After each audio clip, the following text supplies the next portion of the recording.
Hi friends, இன்றைக்கி கொண்டை கடலை வச்சு தான் நம்ம குழம்பு வைக்கிறோம். கொண்டை கடலை எல்லாம் 5 விசில் வேக வச்சுக்கிட்டோம். தக்காளியெல்லாம் வதக்கி காரக்குழம்பு வச்சாச்சு. கொண்டை கடலை வச்சு கொண்டை கடலையை தாளித்து சுண்டலும் நம்ம வேக வச்சுக்கிட்டோம். அடுத்து சூடான சாதம் வச்சாச்சு.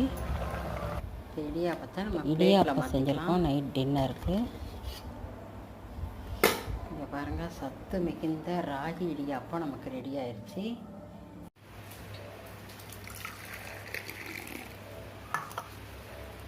ஹாய் ஃப்ரெண்ட்ஸ், நைட்டு நம்ம மிளகுத்தூள் மஞ்சள் தூள் போட்டு பால், இங்கே பார்த்தீங்கன்னா பூஸ்ட் போட்டு பால் 2 பேருக்கு, ஒருத்தருக்கு பூஸ்ட்டு ஒருத்தருக்கு வந்து மிளகுத்தூள் மஞ்சள் தூள் போட்டு பால் குடித்தோம்னா ரொம்ப தொண்டைக்கு இதமாக இருக்கும் சூடாக.